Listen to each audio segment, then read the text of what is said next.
경향신문, 건강보험 재정위기와 실손보험의 높은 손해율 문제를 해결하기 위해 과다한 의료 이용 현황과 건강보험 재정을 분석하고 과잉의료 행위가 빈번하게 발생하는 비급여 항목을 관리할 필요가 있다는 주장이 나왔다. 보험연구원, 서울대 금융경제연구원, 한국건강학회가 29일연 인구 고령화 시대 국민건강보험과 민영건강보험의 역할과 과제 정책 토론회에서 이진용 건강보험 심사평가원 연구소장은 국민건강보험이 비급여 항목 상당수를 급여 항목으로 바꿔 민간보험 재정에 상당한 기여를 했지만 민간보험은 오히려 건강보험의 재정 악화를 불러왔다고 주장했다.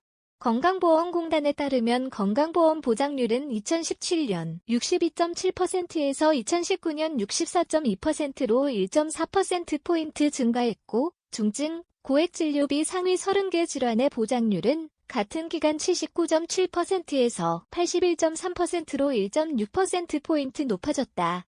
또 과잉진료 논란이 불거진 백내장 수술의 경우 민간보험사의 보험금 지급은 2016년 779억 원에서 지난해 6,480억 원으로 급증했고 같은 기간 건강보험 급여 비용 지출도 4,175억 원에서 6,825억 원으로 증가했다. 이 소장은 의학적 근거가 불충분한 의료 서비스에 대한 서비스 확대는 국민의료비 부담을 가중할 뿐 아니라 국민건강보험 재정에도 지속적인 악영향을 미칠 것이라고 비판했다. 건강보험과 민간보험이 상호영향을 끼치고 민간보험의 지출 증가가 건강보험의 지출 증가를 자극하거나 유발하는 만큼 건강보험과 민간보험 자료를 분석해 과다한 의료 이용 현황과 건강보험 재정을 분석해야 한다고 제안했다. 반면 정성일 보험연구원 실장은 건강보험의 보장성 강화 정책의 저조한 효과가 건강보험과 실손보험 간 갈등을 촉발했다고 말했다.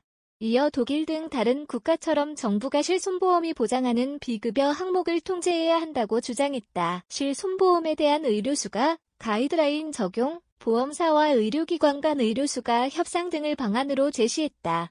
또한 백내장 수술 다초점 렌즈와 같은 과잉 진료 항목은 건강보험이 보장, 급여화 해야 한다고 주장했다. 실손보험의 위험 손해율은 올 상반기 132.3%로 지난해 같은 기간보다 0.6%포인트 증가했다. 홍석철 서울대 경제학부 교수는 건강보험 재정 위기와 실손보험의 높은 손해율을 모두 지적하면서 각 분야 정책이 국민의료비를 함께 올리는 방향으로 작동하고 있다고 지적했다. 정부는 비급여 의료 서비스 관리를 강화하고 민간보험사들은 급여 항목 중 법정 본인 부담금에 대한 보장을 제고할 것을 제안했다. 의료비는 크게 급여와 비급여 항목으로 나뉘고 급여는 다시 공단 부담금과 법정 본인 부담금으로 구별된다.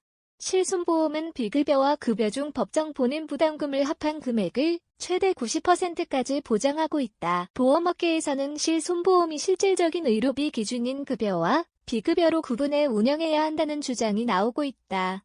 기본형이 건강보험이 보장하지 않는 급여, 법정 본인 부담금을 보장하고 필수적이지 않거나 선택의료로 분류되는 비급여를 특약사항으로 구분하는 방식이다. 홍 교수는 건강보험은 젊은층을 대상으로 형평성을 높이고 건강과 의료 부문에서 4차 산업혁명의 혁신을 이끌 주체가 될 필요가 있다면서 민간보험은 인구 고령화 시대를 대비해 요양, 돌봄, 간병, 건강관리 등 새로운 건강보험 수요에 대비해야 한다고 말했다.